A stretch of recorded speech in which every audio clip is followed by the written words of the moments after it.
ಕರುಣಾಪುರ ಮಾದಿಗ ಮೀಸಲಾತಿ ಹೋರಾಟ ಸಮಿತಿಯ ರಾಯಚೂರು ಜಿಲ್ಲಾಧ್ಯಕ್ಷರು. ಇವತ್ತು ನಾವು ಇಲ್ಕಲ್ ತಾಲೂಕಿನ ತುಂಬ ಗ್ರಾಮದಲ್ಲಿ ನಮ್ಮ ಸಮಾಜದ ಯುವ ಮುಖಂಡನಾದ ಮಾಂತೇಶ್ ಅವರ ಒಂದು ನೋವಿನ ಸಂಗತಿ ಹಿಡಿದ ಕಾರಣ ಅವ್ರ ಮನೆಗೆ ನಾವು ಭೇಟಿ ಕೊಟ್ಟಿವಿ.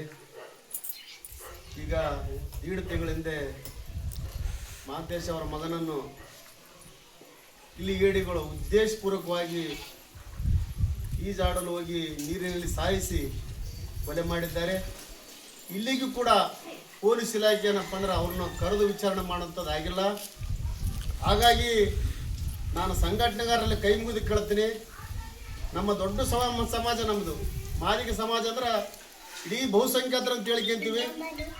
ಆದರೆ ಒಂದು ಯುವಕನ ನಾವು ಕಳ್ಕೊಂಡಿವಿ. ತಂದೆ ತಾಯಿ ನೋವು ಮುಗುಲು ಮುಟ್ಟಿದೆ, ಯಾರು ತಗೊಳಕ್ಕಾಗಲ್ಲ. ಆದರೆ ಆ ಮಗನನ್ನು ಕೊಂದಿರುವಂಥ ಅವಿವೇಕಗಳಿಗೆ, ಗುಂಡಾಗಳಿಗೆ ಶಿಕ್ಷೆ ಆಗಬೇಕು. ಅಂದಾಗ ಮಾತ್ರ ತಾಯಿಗೆ ಏನಪ್ಪ ಸ್ವಲ್ಪ ಮನಸ್ಸು ನೆಮ್ಮದಿ ಆಗ್ತದೆ.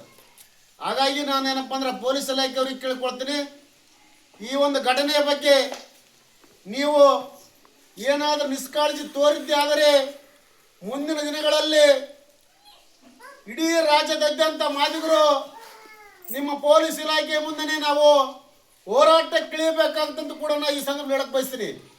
ಯಾಕಪ್ಪ ಅಂತಂದರೆ ನಾವು ನ್ಯಾಯಯುತವಾಗಿ ಡಾಕ್ಟರ್ ಬಾಬಾ ಸಾಹೇಬ್ ಅಂಬೇಡ್ಕರ್ ಅವರ ಕಾಲ್ನಡಿಯಲ್ಲಿ ನ್ಯಾಯ ಕೇಳ್ತೀವಿ ಹೊರತಾಗಿ ದುರುದ್ದೇಶ ಇಟ್ಕೊಂಡು ನಾವು ನ್ಯಾಯ ಕೇಳ್ತಿಲ್ಲ. ನಾವೇನಪ್ಪ ಅಂದ್ರೆ ಇವತ್ತು ಅವರ ನೋವಿಗೆ ಸ್ವಲ್ಪ ಸ್ಪಂದನೆ ಮಾಡೋಣ ಅಂತೇಳಿ ನಾವು ಬಂದಿದ್ದೀವಿ.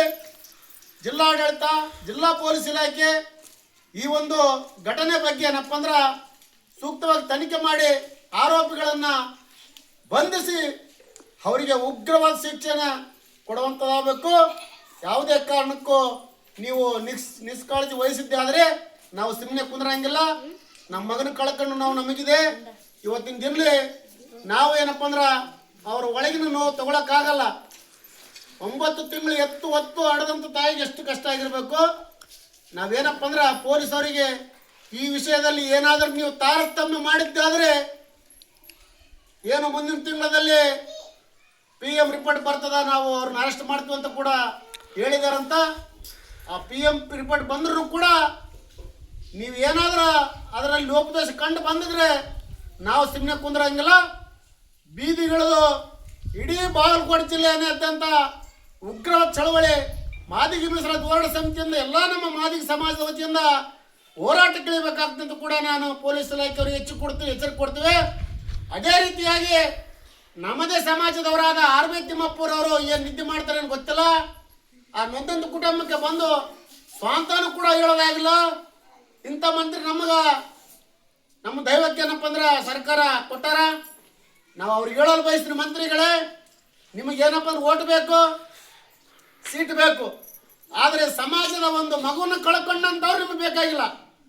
ಇದು ಯಾಕೆ ಬೇಕು ನಿಮ್ಗೆ? ನಾಚಿಕೆ ಹೇಳ್ತಾನ ನಿಮ್ಮ ಅಧಿಕಾರ ಹೋಗಿ ಏನಪ್ಪ ಅಂದ್ರೆ ಎಲ್ಲೇನೋ ಬಿಸಾಕ್ರಿ. ಆದರೆ ಅವ್ರಿಗೆ ಸ್ವಲ್ಪ ನ್ಯಾಯ ಹೇಳೋಂಥದ್ದು, ಅವ್ರಿಗೆ ಗೌರವ ಕೊಡೋಂಥದ್ದು, ಅವ್ರಿಗೆ ಧೈರ್ಯ ತುಂಬುವಂಥ ಕೆಲಸ ಮಾಡಿದಾಗ ಮಾತ್ರ ನೀನು ಮಂತ್ರಿ ಹಾಕ ಯೋಗ್ಯ ಇದ್ದಿ. ನಾನು ಅದಕ್ಕೆ ಏನಪ್ಪ ಅಂದ್ರೆ ಇವತ್ತಿನ ನೇರವಾಗಿ ಮಾತಾಡ್ತೀನಿ, ಅದು ವೈರಲ್ ಮಾಡ್ತೀನಿ. ಯಾರು ಏನಾದ್ರು ಮಾಡ್ಕೊಳ್ಳಿ, ನಮ್ಮ ಸಮಾಜಕ್ಕೆ ಅನ್ಯಾಯ ಆಗೋದಂದ್ಮೇಲೆ ನಾ ಯಾರಿಗೆ ಕೇಳಂಗಿಲ್ಲ. ಹಾಗಾಗಿ ಮಂತ್ರಿಗಳೇ ನೀವೇನಪ್ಪ ಅಂದ್ರೆ ಪೊಲೀಸ್ ಇಲಾಖೆ ಅವರಿಗೆ SP ಅವರಿಗೆ ಶೀಘ್ರವಾಗಿ ಫೋನ್ ಮುಖಾಂತರ ಮಾತಾಡಿ ಅವ್ರಿಗೆ ನ್ಯಾಯ ಕೊಡಿಸೋಂಥ ಕೆಲಸ ಮಾಡ್ಬೇಕಂತ ನಾನು ತಿಮ್ಮಪ್ಪರಲ್ಲಿ ಕೇಳ್ಕೊಳ್ತೀನಿ. ಮತ್ತೇನಪ್ಪ ಅಂದ್ರೆ ನಮ್ಮ ಸಂಘಟನೆಗಾರ ಎಲ್ಲ ಜಿಲ್ಲೆಯಲ್ಲಿರ್ತಕ್ಕಂಥ ಹೋರಾಟಗಾರರಿಗೆ ನಾನು ಮನವಿ ಮಾಡಿಕೊಳ್ತೀನಿ, ಈ ಒಂದು ಘಟನೆಗೆ ದನಿಗೂಡಿಸಿ ಯಾದಗಿರಿಯಲ್ಲಿ ಸಭೆ ಕರೆದು ಆ ಒಂದು ಸತ್ತಂತ ಕುಟುಂಬಕ್ಕೆ ನ್ಯಾಯ ಕೊಡಿಸುವಂಥ ಕೆಲಸ ನಾವು ನೀವೆಲ್ಲರೂ ಸೇರಿ ಮಾಡೋಣ ಅಂತೇಳಿ ನಾನು 2 ಮಾತು ಮುಗಿಸ್ತೀನಿ.